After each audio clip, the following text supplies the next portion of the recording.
Greetings once again, one and all. Laszlo Montgomery here with another China History podcast. Today we're going to try and finish the 14 years of Wang Mang's reign during the Xin Dynasty and then all 197 years of the Eastern or later Han. That will bring the Han Dynasty to an end, and then in the next podcast we'll continue on and look at the Three Kingdoms period. We left off last time with Wang Mang taking over from the last emperor Ping Di, who came to the throne in October of 1 BC. Ping Di dies in February 6 AD. Did Wang Mang have him killed? Some say yes, some say no. In any case, if this emperor was nefariously done in, he wouldn't have been the first and for sure not the last. Wang Mang. Some liked him and said he was a competent official and later emperor. Some didn't take to him so kindly, and you have both ends of the spectrum as far as what history has handed down to us about him. He certainly lived in controversial times, and he ran into his first controversy immediately when it came to picking the successor to the deceased Ping Di. What to do? If he picked a competent heir, the right age and all, then his days as regent would be over, and with that, so would his career. If he picked a child, then at once the imperial family and all their relatives, hangers-on, and high-up officials would point a finger at him and cry foul. It had been over a century and a half since Empress Liu usurped power for her Liu clan by putting minors on the throne to rule through. But the memory still lingered, and Wang Mang had to consider his options carefully. So Wang Mang chose Liu Ying, the great-great-grandson of the Emperor Shin, who died in 49 BC. Also, he faced some early opposition from those who knew exactly what Wang Mang was up to.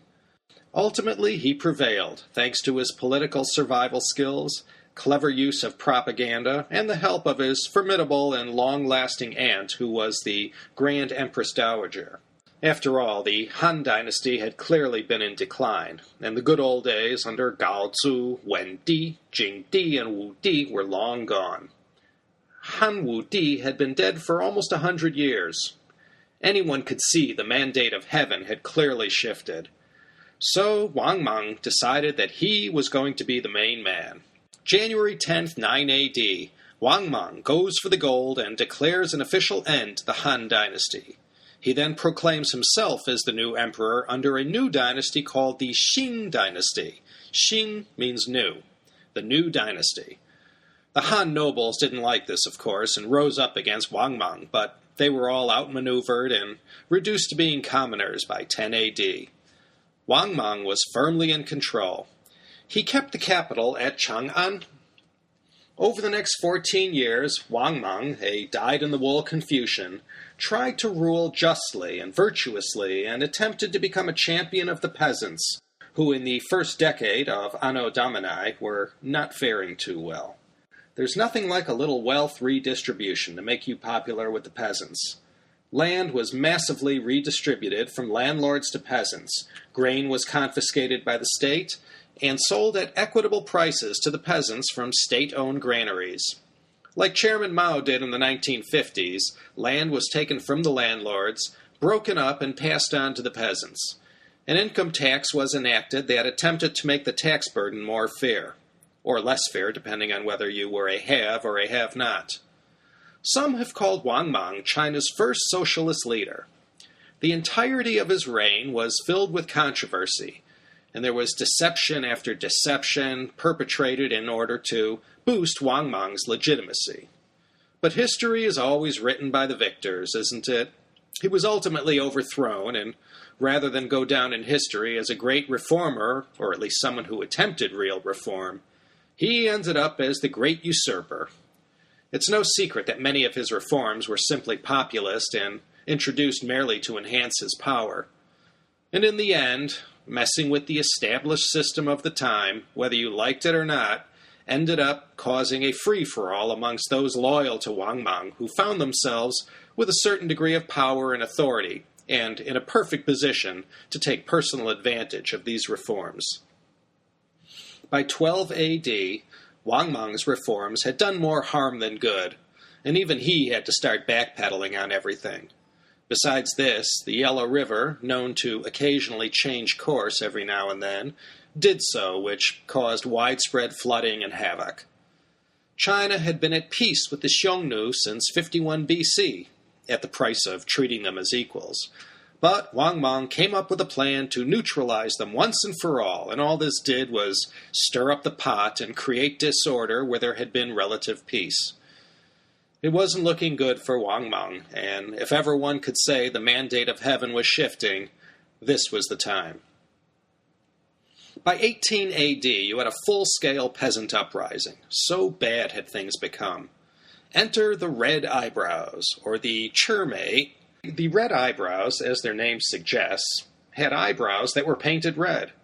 They were initially a secret society operating mostly out of Shandong and the north of Jiangsu, who grew rapidly in the wake of all the perhaps well-intentioned but failed policies of Wang Mang. The uprising grew fast and soon became unstoppable.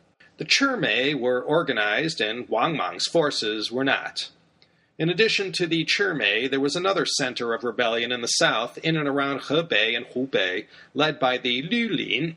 So bad had times become in China that there started to be calls for a restoration of the Han.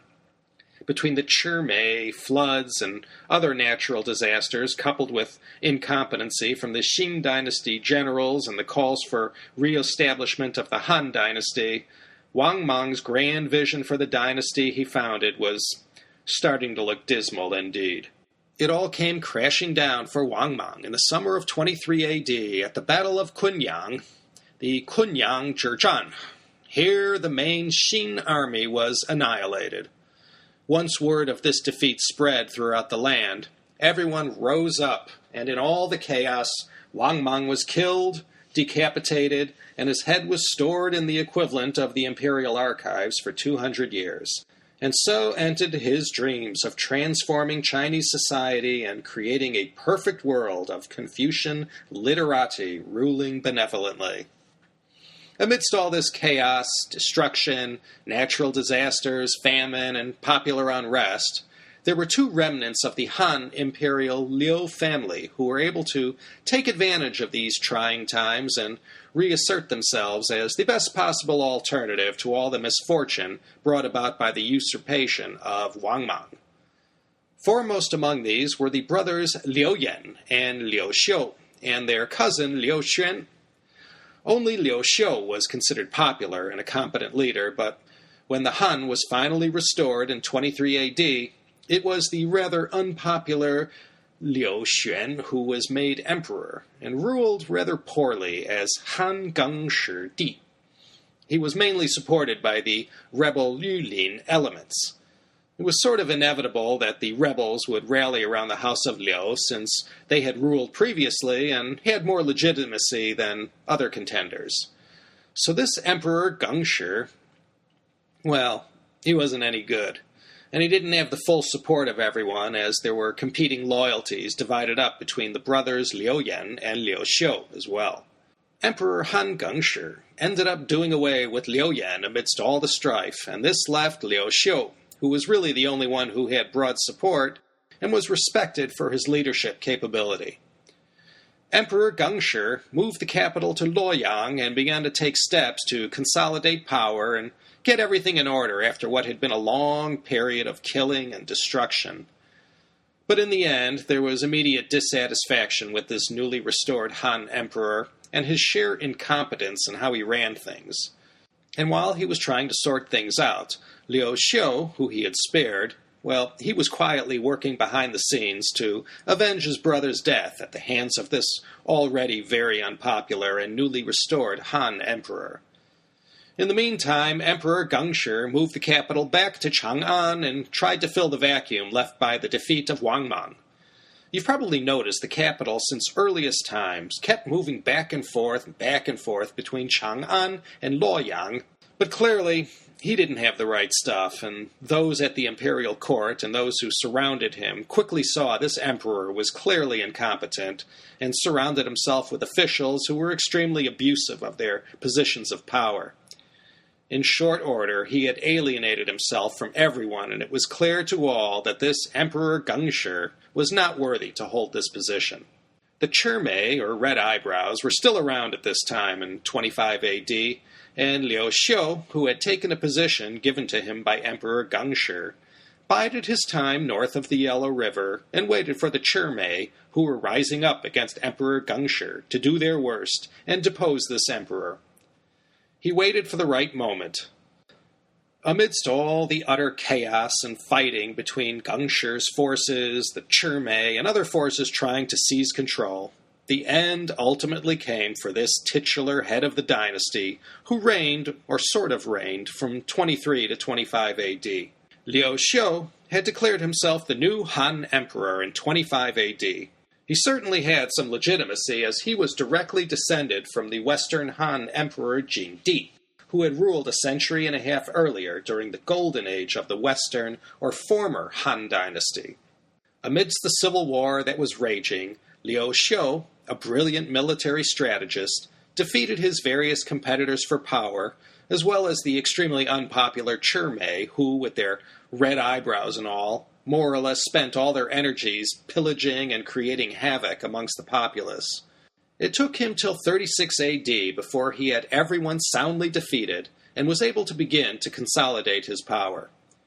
He set the capital up in Luoyang again, which was east of Chang'an, and thus began the Eastern Han Dynasty, also called the Later Han. He set himself up as Emperor Guangwu. Actually, he had already declared himself emperor in 25 AD, but it took till 36 or 37 AD before he was fully in control and had defeated all his enemies, not to mention the Churme. Han Guangwu reigned until 57 AD and was succeeded to the throne by one of his many sons, who became Emperor Han Mingdi.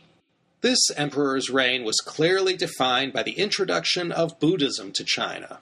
We'll have a separate podcast to look at this great event, but in short, Emperor Ming supposedly had this dream about a golden man who his advisors had said was the Buddha of India. A delegation was sent to look into this, and this is how the whole thing started.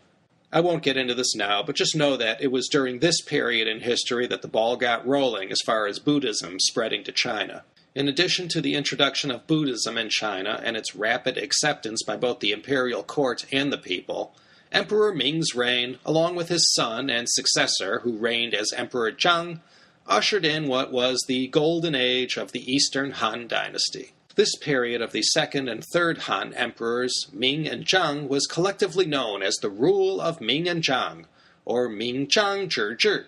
This was a period of relative peace and competent administration. In fact, the Eastern Han had a good 7 decades before all the signs of the loss of heaven's mandate started to rear its ugly head. Alas, all this peace and relative prosperity of Emperor Zhang didn't last too long.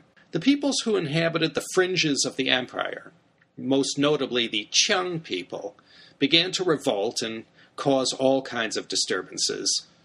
By the time of Emperor Zhang's death in 88 AD, things were starting to fall apart again for the Han. However, there were still 132 years to go yet before the Eastern Han fell.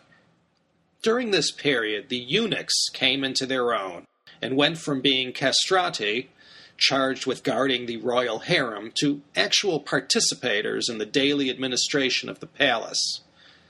For the last century of the Eastern Han period, they earned their well-deserved reputation from here on after as self-serving meddlers and manipulators of emperors. And for certain, we'll take a nice long look at the history of the eunuchs and the roles they played in Chinese history. By 143, the government was in complete disarray, and the treasury, through a series of disastrous policies, was more or less depleted. In 153, there was a locust infestation that had disastrous consequences and led to widespread suffering. To add to this, the Yellow River had yet another one of its uncontrollable floods. By 184, it was all over for the Eastern Han. The remainder of this dynastic period was one of uprisings and gradual decay. Foremost among these uprisings was the Yellow Turban Rebellion, or Huangjing Zhiluan. The emperor at this time was Han Lingdi, who was the great-great-grandson of Emperor Zhang, who reigned during that brief golden age of the Eastern Han. During this time of Emperor Ling, The eunuchs were thoroughly in charge of affairs at the palace and were doing their worst. Like the popes in Rome would do hundreds of years later to raise funds, Emperor Ling sold offices in the government, which led to a massive influx of corrupt and self-serving officials who took matters of state from bad to worse. On top of this, Emperor Ling was himself essentially corrupt and exceptionally wasteful, even amidst a financial crisis.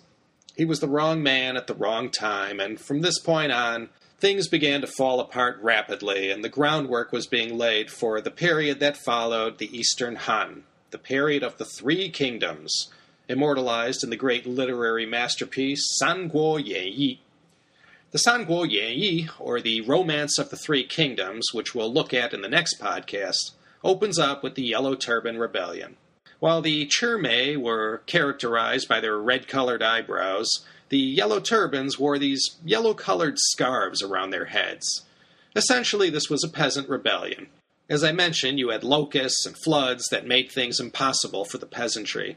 The imperial court offered little or no relief except to raise taxes, conscript men to build fortifications along the Silk Road, and increase the general misery of the populace. The Yellow Turbans were led by the Taoist sorcerer Zhang Jiao and his two brothers Zhang Bao and Zhang Liang. They caused no small amount of grief for the Han central authority, or what was left of it. 3 great military men were called in to defend the Eastern Han against these forces. Enter Liu Bei, Cao Cao, and Sun Quan. It took until 205 to put this rebellion down. By this time, the Eastern Han was in shambles and in no position to rule. Emperor Ling had died in 189, and there was the usual messy succession with competing forces vying for the throne. These military commanders were called in to deal with the rebellion of the Yellow Turbans. These military commanders, who were called in to deal with the rebellion of the Yellow Turbans, seeing the state of the Han Empire, never disbanded, and each took advantage of the power vacuum to consolidate their power in their respective lands. The eunuchs figured prominently during this time. Immediately after Emperor Ling's death, you had what was known as the 10 Attendants, or the Shi Chang Shi. These were 10 eunuchs who collectively usurped power to run the government. What followed was a massive amount of intrigue as these 10 attendants and their allies and proxies battled for control of the throne against the palace forces who were trying to do away with them, led by the main general He Jin and Yuan Shao.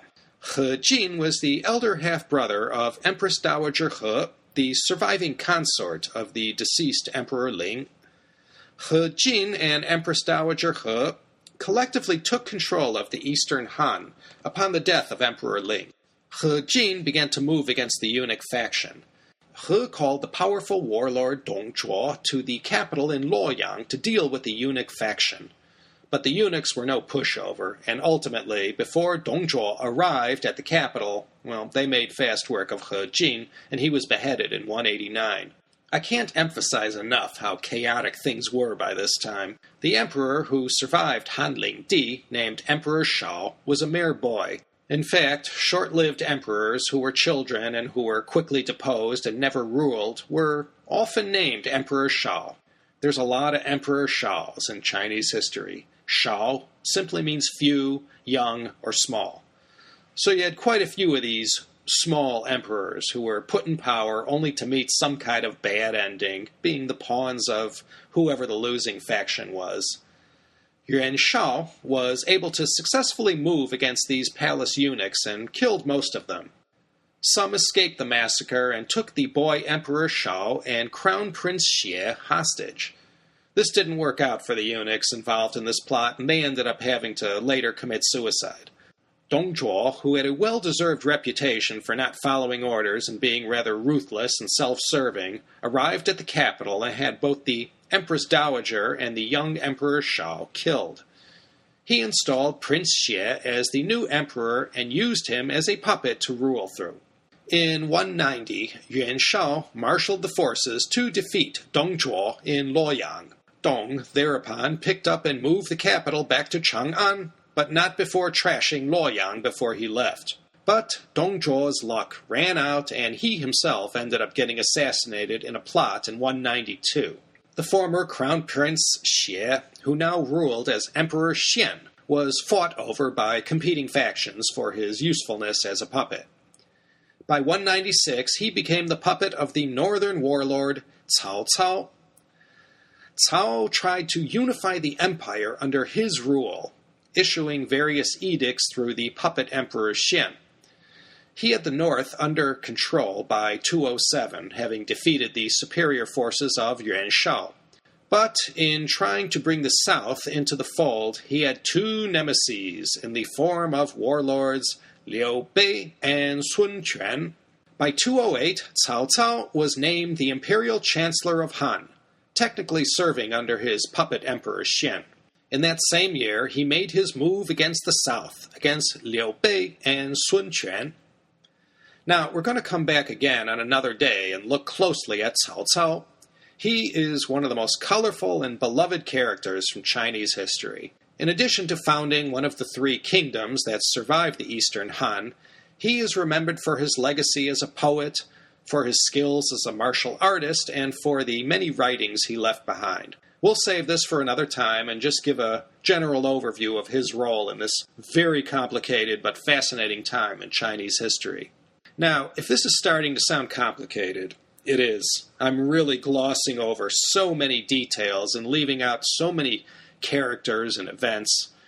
This time is a real favorite for a lot of these Chinese serial dramas and movies where the Eastern Han was fading and the dynasty was transitioning to the Three Kingdoms period. It's a time of incredible complexity with so many historical figures and events.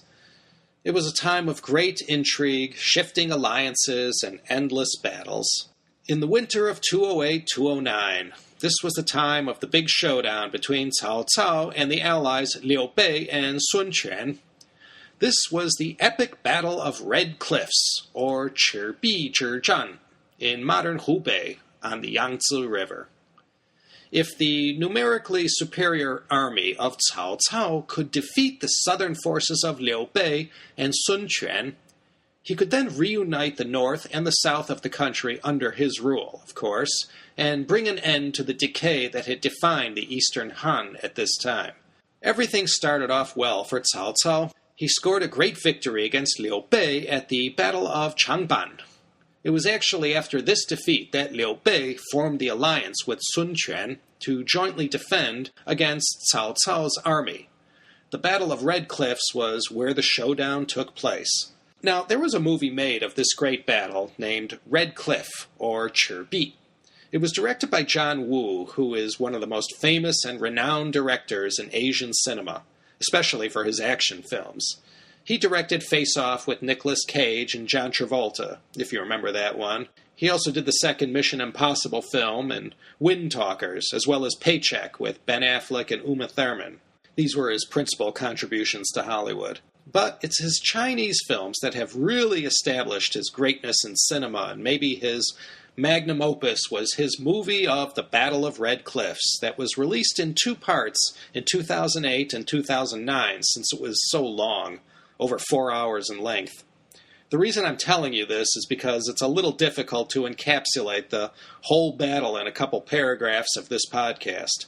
So let me just cut to the chase and encourage anyone who loves Chinese cinema and who would like to get absolutely smothered in details about every character from this historical moment in history and every skirmish that happened to go out and rent or buy this epic masterpiece. It's in Chinese with subtitles.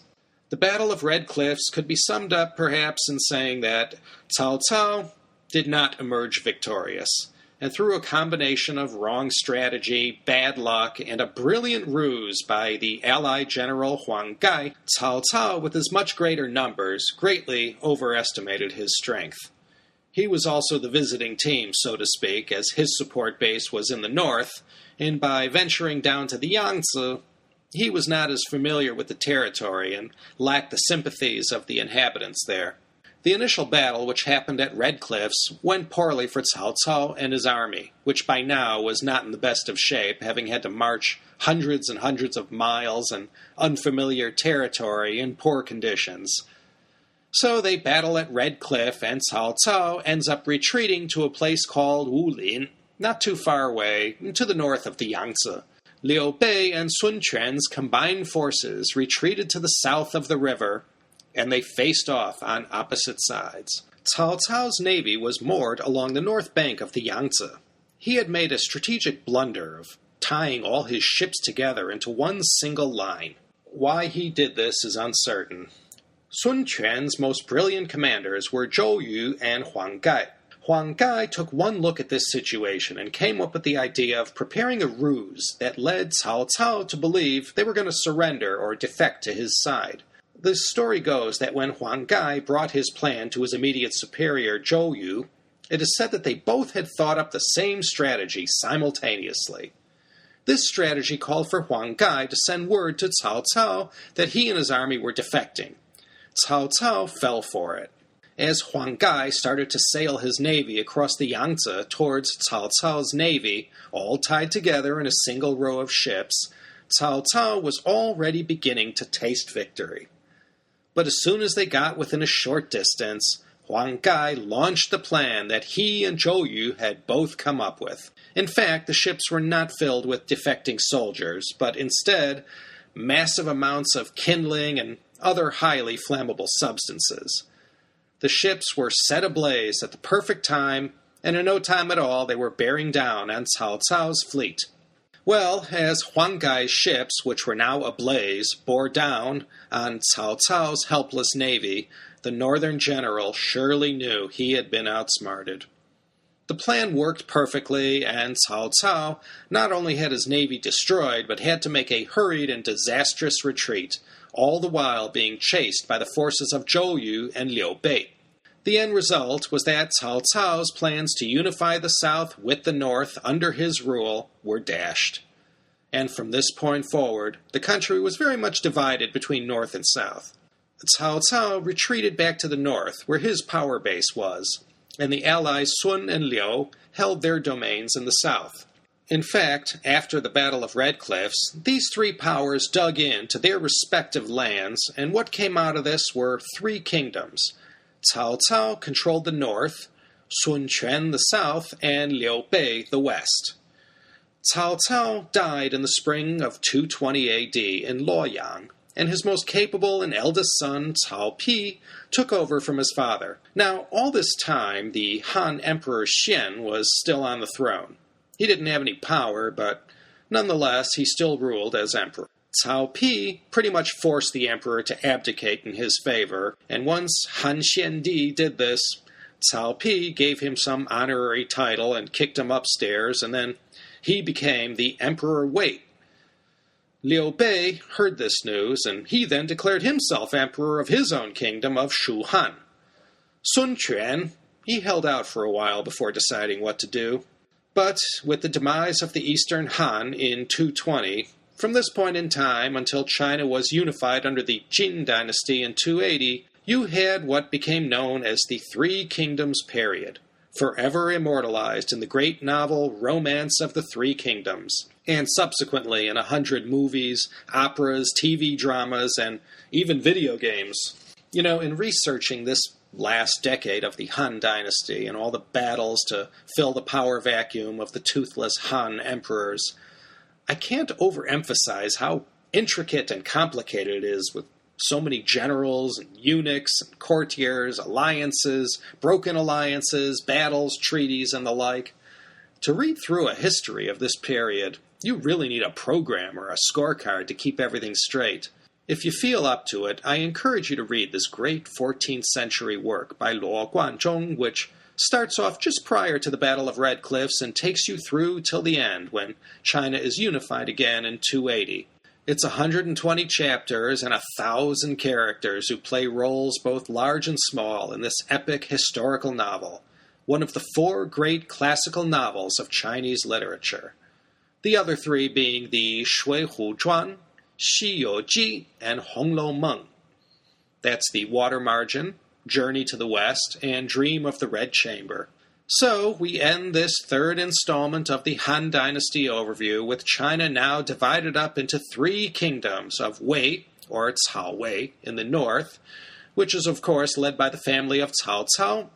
Then you have the state of Shu Han in the west, mostly in what is now present-day Sichuan. This was the kingdom of Liu Bei. Last, you had the kingdom of Sun Wu in the south and the east of China. This was the kingdom of Sun Quan. 3 kingdoms, Wei, Shu, and Wu. And in the next podcast, we will look at the 6 decades of this period, and I'm sure you'll be sitting on the edge of your seats until then to see who among these 3 great generals and their descendants emerges victorious. I haven't even mentioned Zhuge Liang yet. In the next podcast, I'll introduce you to this great and beloved historical personage from ancient China. But until then, this is your host and humble narrator, Laszlo Montgomery, signing off from the 38th floor of the Upper House, high above the Marriott Hotel in Pacific Place in Hong Kong, wishing you a fond farewell until next time.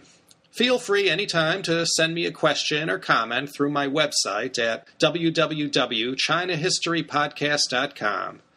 I'll be back in lovely Claremont, California, Friday night, and as I slowly recover from massive jet lag, I'll have plenty of time between the hours of 2 and 6 a.m. to write next week's show. Take care, everyone, and I hope you'll listen in next week to another exciting episode of the China History Podcast.